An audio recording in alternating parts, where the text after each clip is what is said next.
Hello students, आज चाहिँ हामी इलेक्ट्रोकेमिस्ट्रीसित रिलेटेड न्युमेरिकल्सहरू गर्छौँ है। हामीले भोल्युमेट्रिक एनालाइसिस भ्यायौँ र केमिकल काइनेटिक्स पनि भ्याइयो, इनर्जेटिक अफ केमिकल रिएक्सन पनि भ्याइयो। आज चाहिँ हामी इलेक्ट्रोकेमिस्ट्री सुरु गरौँ। यसमा चाहिँ हामी थ्योरीको बारेमा डिस्कस गरेन, जस्ट न्युमेरिकल फर्मुला भन्छु अनि न्युमेरिकल गर्छु है त।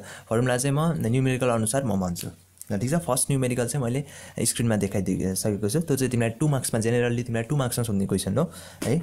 ल, त्यसको लागि चाहिँ तिमीले फर्मुला जान्ने भनेको चाहिँ दुईवटा छ। एउटा भनेको चाहिँ वेट भनेको चाहिँ जहिले नि के हुन्छ भन्दाखेरि जेट टाइम्स क्यू। क्यू भनेको चार्ज, ठीक छ। यहाँ क्यू भनेको के अरे चार्ज, क्यू भनेको चार्ज र जेट भनेको चाहिँ इलेक्ट्रोकेमिकल इक्विभ्यालेन्ट भनेर भन्छ यसलाई, ठीक छ। इलेक्ट्रोकेमिकल इक्विभ्यालेन्ट भन्छ यसलाई, ठीक छ। ल, यो फर्मुला जान्ने। अनि अर्को भनेको चाहिँ क्यू भनेको त आइटी सबैलाई थाहा छ। आई भनेको करेन्ट, टी भनेको टाइम दिन्छ, ठीक छ। ल अब फर्स्ट त्यहाँ चाहिँ तिमीलाई के दिएछ भन्दाखेरि डब्लुको भ्यालु दिएछ होइन, 27 ग्राम दिएछ र क्यूको भ्यालु निकाल भनेछ होइन। कोलुम भनेको त चार्जै निकाल भनेको। अब त्यो कसरी निकाल्ने? अब तिमीलाई डब्लु थाहा छ, क्यू निकाल भनेछ भनेपछि जेट थाहा पायो भने तिमीले इजिली क्यूको भ्यालु निकाल्न सक्छौ। अब जेट कसरी थाहा पाउने भन्दाखेरि जेटको अर्को फर्मुला छ। जेट भनेको चाहिँ इक्विभ्यालेन्ट वेट अपन 1 फ्याराडे हुन्छ भनेर बुझ्ने। 1 फ्याराडेको भ्यालु चाहिँ डाइरेक्ट 196500 कोलुम हुन्छ, ठीक छ। यति जान्ने। ल, अब तिमीले जेटको भ्यालु निकाल्ने। इक्विभ्यालेन्ट वेट कसको राख्न पऱ्यो? त्यहाँ सिल्भरको राख्न पऱ्यो, AgNO3 को राख्ने होइन है। इक्विभ्यालेन्ट वेट अब किन भन्दाखेरि त्यहाँ 27 ग्राम अफ सिल्भर भनेछ नि त। त्यस कारणले तिमीले इक्विभ्यालेन्ट वेट नि कसको राख्न पऱ्यो? सिल्भरको राख्न पऱ्यो। धेरै स्टुडेन्टले यहाँ मिस्टेक गर्छ होइन, AgNO3 को राख्छ अनि एन्सर मिल्दैन होइन। ल, इक्विभ्यालेन्ट वेट कसको राख्न पऱ्यो? Ag को राख्न पऱ्यो। इक्विभ्यालेन्ट वेट भनेको के हो? Atomic weight upon valency. Atomic weight upon valency times 96500 गर्न पाइयो। त्यसरी नै एटोमिक वेट कति दिएछ तिमीलाई भन्दाखेरि 108 दिएछ। त्यसरी नै भ्यालेन्सी कति हुन्छ? सिल्भरको 1 हुन्छ है, 96500। अब यहाँ तिमीले सर्टेन भ्यालु जेटको भ्यालु तिम्रो आयो होइन, जेटको भ्यालु यो आयो। अब तिमीले डाइरेक्ट जेटको भ्यालु यहाँ राख्ने बित्तिकै वेट तिमीलाई 27 ग्राम दिएछ, जेटको भ्यालु तिमीले यहाँ निकाल्यौ, क्यूको भ्यालु आयो तिम्रो, ठिक छ, सर्टेन कोलुममा। ल, सेकेन्ड क्वेसन चाहिँ मैले त्यो गरिनँ, त्यो सेम प्याटर्न भयो। ल, अब हामी योभन्दा थोरै एडभान्समा जाऊँ। यो चाहिँ अबको क्वेसन चाहिँ तिमीलाई चाहिँ 5 मार्क्समा सोध्छ। मैले स्क्रिनमा देखाइदिइसकेको क्वेसनमा तिमीलाई के भनेछ भन्दाखेरि how many KG of copper भनेछ will be deposited at cathode by 150 ampere passing for 12 hours दिएछ है। अब त्यसमा चाहिँ तिमीलाई के दिएछ त्यो पहिला लेख्ने। एउटा दिएछ करेन्ट दिएछ है, करेन्ट कति दिएछ? 150 एम्पियर दिएछ। त्यसरी नै तिमीलाई के दिएछ? टाइम दिएछ। टाइम कति दिएछ? 12 आवर। 12 आवरलाई सेकेन्डमा लाँदाखेरि 12 टाइम्स 60 गर्ने बित्तिकै तिम्रो सेकेन्डमा आयो, ठिक छ। टाइम पनि तिमीले थाहा पायो। त्यसरी नै अर्को तिमीलाई के निकाल भनेछ? डब्लु निकाल भनेछ होइन। अब डाइरेक्ट यही फर्मुला हो। वेट भनेको के हो? जेट टाइम क्यू है। अब जेट टाइम्स आइटी क्यू भनेको, अब तिमीलाई आई नि थाहा छ, टी नि थाहा छ। अब जेट थाहा पायो भने डब्लुको भ्यालु निकाल्न सक्छौ। जेट कसरी निकाल्ने? जेट भनेको मैले भनिसकेँ equivalent weight upon 96500। Equivalent weight कसको राख्न पऱ्यो? त्यहाँ के भनेछ भन्दाखेरि CU कपर भनेछ, त्यस कारणले कपरको राख्न पऱ्यो। कपरको इक्विभ्यालेन्ट वेट भनेको के हो? एटोमिक वेट अपन भ्यालेन्सी हो। एटोमिक वेट कति हुन्छ त्यहाँ बुकमा त दिएछ छैन, तर खास दिनुपर्छ। कति हुन्छ भन्दाखेरि कपरको 62.5 हुन्छ है, 62.5 हुन्छ भनेपछि 62.5 अपन भ्यालेन्सी चाहिँ कपरको के हुन्छ? कसरी थाहा पाउने भन्दाखेरि CuSO4 भनेको चाहिँ कसरी डिकम्पोज हुन्छ? Cu प्लस SO4 माइनस हुने हो नि त होइन। भ्यालेन्सी 2 हुने रहेछ, दुईवटा चार्ज भने जस्तै क्या है। 2 × 96500 गर्ने बित्तिकै तिमीले यहाँ जेटको भ्यालु निकाल्यौ। जेटको भ्यालु थाहा पाउने बित्तिकै तिमीले इजिली यसको भ्यालु यहाँ पुट गर्ने बित्तिकै आई यहाँ राख्यौ, टीको भ्यालु यहाँ राखिदियौ, डब्लुको भ्यालु आयो, ठिक छ। वेट निकाल्यौ। ल, यो पनि भयो। अब चाहिँ हामी थोरै योभन्दा अझै थोरै एडभान्समा जाऊँ। अर्को क्वेसन मैले स्क्रिनमा देखाइदिइसकेँ। त्यसमा चाहिँ तिमीलाई के सोध्दैछ भन्दाखेरि टाइम निकाल भनेछ होइन। तिमीलाई करेन्ट दिएछ अनि त्यसरी नै तिमीलाई एरिया दिएछ, थिकनेस दिएछ, डेन्सिटी दिएछ अनि तिमीलाई टाइम निकाल भनेछ। अब तँ कसरी गर्ने भन्दाखेरि सेम यही प्रोसेस हो, यही फर्मुलाहरू युज गरेर गर्ने हो। तिमीलाई के दिएछ? अब के फर्मुला थाहा छ? W = जेट क्यू भन्ने थाहा छ। त्यसरी नै क्यू भनेको आइटी लेख्न पायो। त्यसरी नै अब तिमीलाई के दिएछ थाहा पायो हेर्ने के है। तिमीलाई एउटा आईको भ्यालु दिएछ, टीको भ्यालु निकाल भनेछ। जेटको भ्यालु त तिमीले इजिली यही फर्मुला लाएर तिमीले इजिली निकाल्न सक्छौ भनेपछि अब डब्लु के फर्मुला तिमीले सम्झिन पऱ्यो भन्दाखेरि डेन्सिटी भनेको त मास अपन भोल्युम हो, सबले थाहा छ, ठिक छ। भनेपछि मासको ठाउँमा चाहिँ वेट भनेको नि मासै हो है। DV गर्न पाइयो, D टाइम्स V पाइयो। डेन्सिटी टाइम्स भोल्युम लेख्न पाइयो, डब्लुको ठाउँमा पाइयो। त्यसरी नै जेट भनेको के हो? इक्विभ्यालेन्ट वेट अपन 96500 लेख्न पाइयो। आई तिमीलाई दिएछ बुकमै सर्टेन होइन। अब टी निकाल्न पऱ्यो, ठिक छ। अब हेर डेन्सिटी त तिमीलाई बुकमा दिएछ। अब भोल्युम कसरी निकाल्ने? भोल्युम भनेको त एरिया टाइम्स एल हो नि त होइन। एरिया टाइम्स एल गऱ्यो भने त तिम्रो भोल्युम आउँछ, थिकनेस है। त्यसरी नै तिम्रो भोल्युम आयो, एरिया तिमीलाई दिएछ, थिकनेस नि दिएछ, त्यसरी भोल्युम तिम्रो आयो, भोल्युम आयो, डेन्सिटी बुकमा दिएछ, इक्विभ्यालेन्ट वेट भनेको तिमीलाई थाहा छ एटोमिक वेट अपन भ्यालेन्सी राख्ने बित्तिकै तिम्रो आइहाल्यो। अहिले भर्खरै हामीले निकालेको थियौँ 62.5 डिभाइड बाई 2 गर्ने बित्तिकै इक्विभ्यालेन्ट वेट आयो। यो भनेको भ्यालेन्सी, यो भनेको एटोमिक वेट, यो तिमीलाई 9650 यता मल्टिप्लाई गर्ने बित्तिकै आयो। 9 को आई को भ्यालु पनि तिमीलाई दिएछ, टी को भ्यालु यहाँबाट निकाल्यौ। ठिक छ, मैले चाहिँ किन सल्भ नगरेको भन्दाखेरि यहाँ अलि टाइम लाग्छ होइन, त्यस कारणले भिडियो लामो हुन्छ, त्यस कारणले चाहिँ मैले सल्भ नगरेको है। सल्भ गर्ने बित्तिकै तिम्रो एन्सर आइहाल्छ। ल अब अर्को टाइपको क्वेसन गरौँ। यसमा चाहिँ तिमीलाई के सोध्छ भन्दाखेरि मैले स्क्रिनमा देखाइदिइसकेको क्वेसन चाहिँ सोल्युसन कन्टेन्स त्यति ग्राम भनेर। अब यसको लागि चाहिँ म सर्टेन फर्मुलाहरू लेख्छु, तिमीले फिजिक्समा पनि पढेछौ। यो फर्मुला चाहिँ के हो भन्दाखेरि चाहिँ रेजिस्टेन्स भनेको चाहिँ एउटा रेजिस्टिभिटी टाइम्स एल बाई ए भनेर तिमीले पढेछौ होइन। यो भनेको रेजिस्टिभिटी, यो भनेको लेन्थ, यो भनेको एरिया, यो भनेको रेजिस्टेन्स। त्यसरी नै अर्को फर्मुला तिमीले के पढेछौ, अर्को भन्ने के थाहा छ भन्दाखेरि तिमीलाई चाहिँ कन्डक्टेन्स भनेको चाहिँ 1 बाई रेजिस्टेन्स हुन्छ, रेसिप्रोकल अफ रेजिस्टेन्स हुन्छ भन्ने थाहा पाउनु पऱ्यो। त्यसरी नै कन्डक्टेन्स भनेको रेजिस्टेन्सको रेसिप्रोकल, त्यसरी नै कन्डक्टिभिटी भनेको चाहिँ हामीले क्याप्पा भनेर यसलाई डिनोट गरिन्छ है। अब यो भनेको चाहिँ के अरे कन्डक्टिभिटी, कन्डक्टिभिटी भनेको रेजिस्टिभिटीको रेसिप्रोकल। ठिक छ, कन्डक्टेन्स भनेको रेजिस्टेन्सको रेसिप्रोकल, कन्डक्टिभिटी भनेको चाहिँ रेजिस्टिभिटीको रेसिप्रोकल, यति थाहा पाउने। अनि अर्को के थाहा पाउने भन्दाखेरि मोलर कन्डक्टेन्स र इक्विभ्यालेन्ट कन्डक्टेन्स को बारेमा जानेपछि तिमीले इजिली सल्भ गर्न सक्छौ। ठिक छ, यो भनेको ल्याम्डा इक्विभ्यालेन्ट भनेको चाहिँ यो भनेको यसलाई के भनिन्छ भन्दाखेरि यहाँ लेखिदिन्छु, इक्विभ्यालेन्ट कन्डक्टेन्स भनिन्छ यसलाई। ठिक छ, इक्विभ्यालेन्ट कन्डक्टेन्स भनिन्छ। त्यसको फर्मुला के हुन्छ भन्दाखेरि 1000 टाइम्स यो के हो कन्डक्टिभिटी अपन नर्मालिटी। यति चाहिँ फर्मुला तिमीले जान्न पऱ्यो है। अब हामीले न्युमेरिकल गर्नेको लागि चाहिँ तिमीले यति फर्मुला जान्न पऱ्यो। अनि अर्को त्यसरी नै अब तिमीलाई इक्विभ्यालेन्ट वेट कन्डक्टेन्स भन्छ, त्यसरी नै मोलर कन्डक्टेन्स पनि भनिन्छ। मोलर कन्डक्टेन्स भनेको ल्याम्डा याम भनेर त्यसलाई डिनोट गरिन्छ। 1000 टाइम्स माथिको त्यही सेम हो, अपन मोलारिटी मात्र हुन्छ क्या। इक्विभ्यालेन्ट वेट भन्ने बित्तिकै नर्मालिटी भनेर सम्झियो, मोलर भनेको चाहिँ मोलारिटी भनेर सम्झियो। ठिक छ, अनि यति फर्मुला तिमीले जान्ने बित्तिकै इजिली न्युमेरिकल सल्भ गर्न सकिन्छ। ठिक छ, ल हेर है त। अब तिमीलाई के दिएछ भन्दाखेरि क्वेसनमा 1 ग्राम NaCl दिएछ, भोल्युम दिएछ त्यसको होइन। त्यसरी नै तिमीलाई स्पेसिफिक कन्डक्टेन्स दिए है। स्पेसिफिक कन्डक्टेन्स भनेको के हो भन्दाखेरि कन्डक्टिभिटी नै भनेको। तिमीलाई स्पेसिफिक रेजिस्टेन्स भनेर भन्यो भने तिमीलाई रेजिस्टिभिटी भनेर थाहा पाउनु पऱ्यो। ठिक छ, ल अब त्यसरी नै अब तिमीलाई के निकाल भनेछ, ल्याम्डा याम निकाल भनेछ। अब ल्याम्डा याम निकाल भनेछ। अब त्यसको लागि तिमीलाई के थाहा पाउनु पऱ्यो 1000, त्यो त तिमीलाई थाहा छ। अब यो भनेको के हो कन्डक्टिभिटी हो, स्पेसिफिक कन्डक्टेन्स हो, त्यसको भ्यालु तिमीलाई दिएछ भने चाहिँ मोलारिटी तिमीले निकाल्न सक्यौ भने इजिली ल्याम्डा यामको भ्यालु निकाल्न सक्ने रहेछौ भनेर तिमीले थाहा पाइसक्यौ। ठिक छ, अब मोलारिटी निकाल्ने। अब मैले भोल्युमेट्रिक एनालाइसिस पढाउँदाखेरि मोलारिटी कसरी निकाल्ने मैले भनिसकेको थिएँ। मोलारिटी भनेको के हुन्छ भन्दाखेरि वेट भनेको चाहिँ molarity times molecular weight times volume in millilitre upon 1000 हुन्छ। यो यति फर्मुला जान्न पऱ्यो है। यो अर्को यो चाहिँ मैले भोल्युमेट्रिक एनालाइसिस पढाउँदाखेरि भनेछु है। वेट भनेको चाहिँ के हुन्छ अरे गिभन वेट भनेको चाहिँ molarity times molecular weight times volume in millilitre upon 1000। ठिक छ, ल हेर अब यसमै राखिदियो मोलारिटी आइहाल्छ। वेट कति दिएछ तिमीलाई 1 ग्राम दिएछ, 1 × 1000 लाई यता ल्याएर 1000 गर्न पाइयो। त्यसरी नै मोलारिटी तिमीले निकाल्न पऱ्यो। मोलिकुलर वेट कति हुन्छ के को निकाल भने चाहिँ NaCl भन्छ। NaCl को मोलिकुलर वेट गर, सोडियमको 23 भयो, क्लोरिनको 35.5 भयो। त्यसरी नै भोल्युम इन मिलिलिटर कति दिएछ तिम्रो 200 cm गिभ दिएछ। ठिक छ, ल यहाँ गर्ने बित्तिकै तिमीले इजिली यहाँ मोलारिटी निकाल्यौ।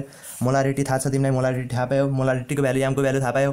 के को यो क्यापाको भ्यालु तिमीलाई बुकमै दिएछ, कति दिएछ 2.55 × 10⁻² दिएछ। यसको नि थाहा छ, यसको नि थाहा छ। यसलाई मल्टिप्लाई गर्ने बित्तिकै तिम्रो मोलार कन्डक्टिभिटीको भ्यालु आयो।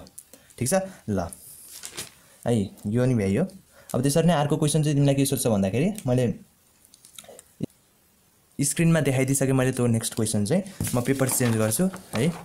तिमीलाई चाहिँ अब त्यहाँ के दिएछ भन्दाखेरि थोरै डिफ्रेन्स छ, अरू सेम हो। तिमीले जस्ट PV = nRT फर्मुला लाउने बित्तिकै इजिली सल्भ गर्न सक्छौ त्यो न्युमेरिकल चाहिँ है। तिमीलाई के दिएछ प्रेसर दिएछ, भोल्युम दिएछ होइन। त्यसरी नै तिमीलाई टेम्परेचर दिएछ, अनि त्यहाँ अनि के निकाल भन्छ एटोमिक वेट अफ मेटल निकाल भनेछ। अब आइडियल ग्यास इक्वेसन भनेको के हो तिमीले PV = nRT भन्ने फर्मुला त तिमीलाई थाहा छ है, 11 क्लासमै पढेको। PV थाहा छैन भने अब जान।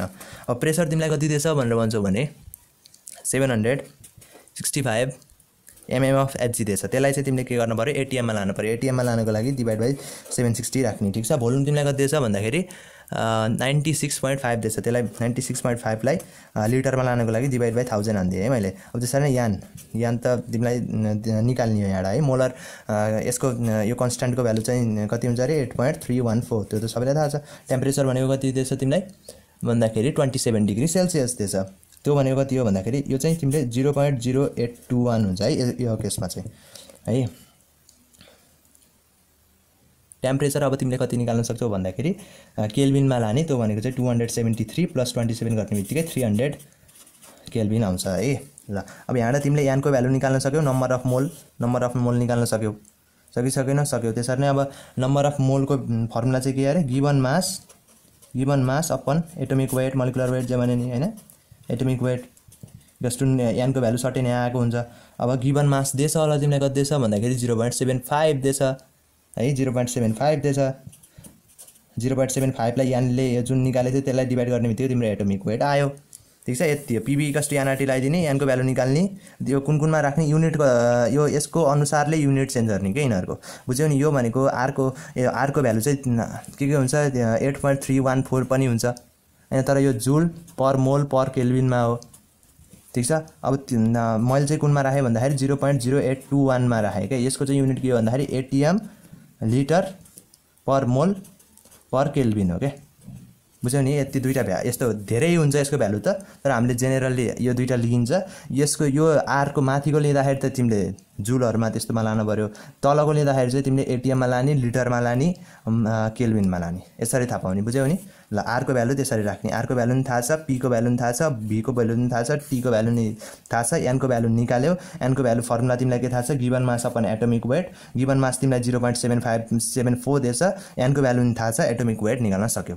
ठीक छ। ल अब चाहिँ हामी लास्ट टाइपको न्युमेरिकल गरौँ। त्यसमा चाहिँ तिमीलाई के सोध्छ भन्दाखेरि ग्याल्भनिक सेलसित जेनरली हैन, सेलसित रिलेटेड न्युमेरिकल सोध्छ है। ल अब एउटा बेसिक कन्सेप्ट भन्छु, कन्सेप्ट जान्न पर्यो सेलको लागि। एनोड कता हैन, क्याथोड कता हुन्छ, कुन हो एनोड कुन हो क्याथोड, इएमएफ अफ सेल निकाल हैन, त्यस्तै क्वेसन तिमीलाई सोध्ने हो हैन। रिएक्सन अकर हुन्छ कि हुन्न, स्पोन्टेनियस हुन्छ कि नन स्पोन्टेनियस हुन्छ, त्यस्तै क्वेसन सोध्ने हो। एकदमै हार्ड सोध्दिन, क्वेसन घुमाएर सोध्दैन योसित रिलेटेड है। ल एउटा के कन्सेप्ट थाहा पाउनु पर्यो भन्दाखेरि एलओएएन भन्ने धेरैले यही फलो गर्छन् हैन, त्यसकारणले मैले नि यही भन्छु तिमीलाई। एल भनेको चाहिँ लेफ्ट, यो ओ भनेको अक्सिडेसन, ए भनेको एनोड, एन भनेको नेगेटिभ है। अब के भन्न खोजेको भन्दाखेरि एनोड चाहिँ लेफ्टमा हुन्छ, एनोड अक्सिडेसनमा जान्छ, अक्सिडेसन हुन्छ, एनोड रिडक्सन हुँदैन। एनोडको भ्यालु जेनरली नेगेटिभ हुन्छ भनेर भनिन्छ। त्यो नेगेटिभ भनेर बुझ्नु भन्दा नि तिमीले एनोडको भ्यालु चाहिँ इएमएफ चाहिँ हैन, पोटेन्सियल जुन दिएको हुन्छ नि त्यो चाहिँ कम हुन्छ भनेर सम्झिने, बुझ्यौ नि, कम हुन्छ क्याथोडको कम्पेरिजनमा। ठीक छ। ल अब चाहिँ न्युमेरिकल्स गरौँ है त। मैले स्क्रिनमा देखाइदिइसकेँ न्युमेरिकल चाहिँ है। तिमीलाई के भनेछ, कप्पर र सिल्भर भनेछ हैन, कप्पर र सिल्भरको दिएछ, सेल नोटेसन बना भनेछ, अनि त्यसरी नै इएमएफ निकाल भनेछ, अनि रिएक्सन अकर हुन्छ कि हुन्न भनेर भनेछ। अब तिमीलाई के दिएछ यहाँ लेखौँ है त, Cu++ Cu भएर चाहिँ कति दिएछ +0.34 भोल्ट दिएछ हैन। त्यसरी नै अर्को के दिएछ, Ag को सिल्भरको कति दिएछ भन्दाखेरि +0.8 भोल्ट दिएछ। ल हेर है, अब के बुझ्ने भन्दाखेरि तिमीलाई अब यहाँ त रिएक्सन देखाइन, यहाँ त इएमएफ मात्र देख, तिमीलाई इएमएफ मात्र देख नि त। त्यसकारणले अब रिएक्सन अक्सिडेसन कुन भएछ, रिडक्सन कुन भएछ त्यो नहेर्ने, डाइरेक्ट इएमएफ कम्पेयर गर्ने। इएमएफ कम्पेयर गर्दा इएमएफ कसको धेरै छ त भन्दाखेरि Ag को धेरै छ, जसको धेरै हुन्छ इएमएफ त्यो चाहिँ क्याथोड हुन्छ। ठीक छ, भनेपछि एनोड कुन भयो, यो चाहिँ एनोड भयो, यो चाहिँ क्याथोड भयो। ठीक छ, यति बुझियो। एनोड के हुन्छ अरे, एलओएएन अनुसार एनोड लेफ्टमा लेखिन्छ, अक्सिडेसन जान्छ एनोड, त्यति त थाहा भइसक्यो। ठिक छ। ल अब Cu एनोड हो भने चाहिँ हामीले अब सेल नोटेसन गर्दाखेरि हामीले Cu चाहिँ अब केमा लेख्न पर्यो, लेफ्ट ह्यान्ड साइडमा लेख्न परेको परेन हो। पहिला Cu थियो, अक्सिडेसन भनेको के हो, लस अफ इलेक्ट्रोन। Cu छ, Cu ले चाहिँ दुईटा इलेक्ट्रोन लस गर्यो, लस गर्ने बित्तिकै Cu++ भयो कि भएन। ठीक छ, यति त बुझ्यो। Cu थियो, अक्सिडेसन भयो, अक्सिडेसन भएर चाहिँ दुईटा इलेक्ट्रोन लुज गर्यो, दुईटा इलेक्ट्रोन लुज गरेर Cu++ भयो। त्यसरी नै यसलाई हामीले साल्ट फ्रिज भनिन्छ, बिचमा दुईटा लाइन भनेको साल्ट फ्रिज हो। त्यसरी नै अब क्याथोड चाहिँ के हुन्छ, रिडक्सन हुन्छ। रिडक्सन भनेको चाहिँ gain of electron, gain of electron भनेको चाहिँ Ag+ थियो, एउटा इलेक्ट्रोन गेन गर्यो, त्यसकारणले Ag भयो।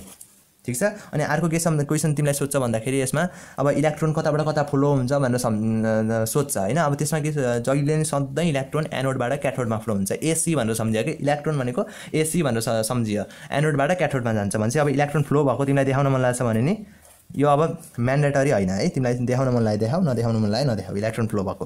ठीक छ, एनोडबाट क्याथोडमा फ्लो भएको अनि करेन्ट चाहिँ कता फ्लो हुन्छ भन्दाखेरि ट्याक्क क्याथोडबाट एनोड, यति सम्झिने। ल अब यति गरियो, ए को आई को भयो है। त्यसरी नै अब तिमीलाई calculate the EMF of solution भनेछ हैन। इएमएफ निकाल भनेर भन्छ, स्ट्यान्डर्ड पोटेन्सियल निकाल भन्छ, त्यो भनेको सबै सेम हो, ठीक छ। अब इएमएफ भनेको चाहिँ के हुन्छ भन्दाखेरि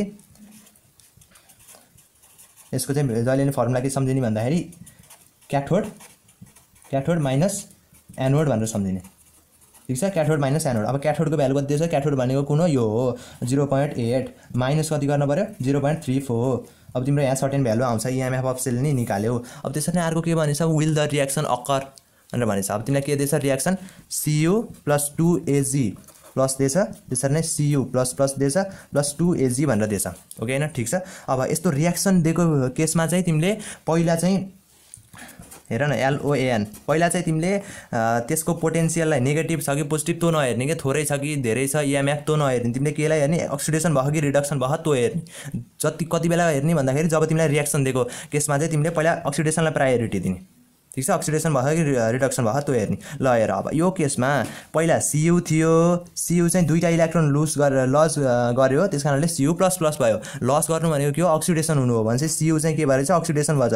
अक्सिडेसन कुन हुन्छ, एनोड हुन्छ, ठीक छ। भनेपछि एनोड कुन रहेछ, Cu रहेछ भनेर थाहा पायो। त्यसरी नै यहाँ के थियो, Ag+ थियो, एउटा इलेक्ट्रोन गेन गर्यो, त्यही भएर Ag भयो। त्यस कारणले यो के भयो, रिडक्सन भयो रहेछ। रिडक्सन हुनु भनेको के हो, क्याथोड हो, ठीक छ। यति त बुझिसकियो। ल भनेपछि अब तिमीलाई इएमएफ अफ सेल निकाल, इनर्ट अफ सेल निकाल। इनर्ट भनेको के हो, क्याथोड माइनस एनोड हो भनेपछि Ag माइनस Cu गर्नु पर्ने रहेछ, ट्याक्कै ए आउनु रहेछ, ठीक छ। इएमएफ अफ सेल चाहिँ के हुने भयो तिम्रो, क्याथोड माइनस एनोड। क्याथोड भनेको के हो, Ag 0.8 माइनस 0.34 गर्नु पर्यो। यहाँ चाहिँ तिम्रो सर्टेन पोजिटिभ भ्यालु आउँछ, ठीक छ। पोजिटिभ भ्यालु आयो भनेको चाहिँ के हो भन्दाखेरि त्यसको मिनिङ चाहिँ तिम्रो रियाक्सन अकर हुन्छ, स्पोन्टेनियस छ, बुझ्यौ नि। इएमएफ अफ सेल आयो तिम्रो पोजिटिभ भने तिमीले के लेख्नु पर्यो, स्पोन्टेनियस हुन्छ, ठीक छ। त्यसरी नै रियाक्सन अकर हुन्छ। अब तिमीलाई वाइ भनेर सोधेछ नि, किन भन्दाखेरि यही देखाइदिनु, ट्याक्क इएमएफको भ्यालु निकालेर देखाइदिनु। EMF of because EMF of the cell is positive, so because of that reaction occurs भनेर लेख्ने, ठिक छ। ल यति। अब अर्को के पनि सोध्छ भन्दाखेरि त्यहाँ त्यो क्वेसनमा त सोधेको छैन, तर अरू क्वेसनमा के पनि सोधिदिन्छ भन्दाखेरि इलेक्ट्रोडमा रियाक्सन भएको त्यो देखाऊ भनेर सोध्छ। इलेक्ट्रोड भनेको के भयो, एनोड र क्याथोड। एनोड र क्याथोडमा भएको रियाक्सन देखाउने हो, जस्ट अरू केही होइन। ल अब चाहिँ हेरौँ है त, एनोडमा के हुन्छ। एनोड भनेको के हो, कप्पर हो भनेर हामीले अहिले भनिसक्यौँ हैन। एनोडमा कप्पर हो, कप्पर अब कप्परको र Ag को त्यही रियाक्सन देखाउने हो क्या, ठिक छ। अब तिमीलाई हेर, ल हेर कप्परमा के हुने, कप्परले के गरेछ अरे अक्सिडेसन गरेछ भनेपछि लस अफ इलेक्ट्रोन। Cuले के गर्यो, लुज अफ इलेक्ट्रोन गर्यो, कतिवटा गर्यो, दुईटा इलेक्ट्रोन लस गर्यो, यति हो। चार्ज ब्यालेन्स भयो कि भएन, दुईटा माइनस छ दुईटा प्लस छ, दुईटा अनि ट्याक्क ब्यालेन्स भयो, ठिक छ। त्यसरी नै यो केमा भएको अरे, एनोडमा भएको। त्यसरी नै अब क्याथोडमा भनेर तिमीलाई सोधेको केसमा क्याथोडमा कुन कुन छ अहिले, क्याथोड कुन हो, क्याथोड भन्दाखेरि Ag हो। Agले त रिडक्सन भएछ भनेको, रिडक्सन भएछ भन्नुको मिनिङ के हो, गेन अफ इलेक्ट्रोन हो भनेपछि Ag+ थियो, ठिक छ। त्यसरी नै एउटा इलेक्ट्रोन गेन गर्यो र Ag भयो भनेको, यति हो रियाक्सन, ठिक छ। ल जानिहाल्यो यति। तिमीलाई इलेक्ट्रोडमा रियाक्सन देखा भनेर भन्यो भने यति दुईटा लेख्ने हो, ठिक छ। ल यति हो तिमीलाई सोध्ने हैन, स्पोन्टेनियस छ कि नन स्पोन्टेनियस छ हैन, कसरी थाहा पाउने, इएमएफ अफ सेल निकाल्ने। त्यो चाहिँ तिमीलाई चाहिँ पोजिटिभ आयो भने चाहिँ स्पोन्टेनियस हुन्छ, नेगेटिभ आयो भने चाहिँ तिम्रो नन स्पोन्टेनियस हुन्छ र रियाक्सन अकर हुँदैन, ठिक छ। यति हो तिमीलाई सोध्ने। ल अरू लगभग सबै ओल्ड रिजल्टमा भए जति डिफ्रेन्ट प्याटर्नको न्युमेरिकल चाहिँ मैले लगभग सबै कभर गरेको छु। यति गरिसकेपछि तिमीले चाहिँ इलेक्ट्रोकेमिस्ट्रीसित रिलेटेड चाहिँ तिमीलाई चाहिँ इजिली सल्भ गर्न सक्छौ, ठिक छ। ल थ्याङ्क यू स्टुडेन्ट।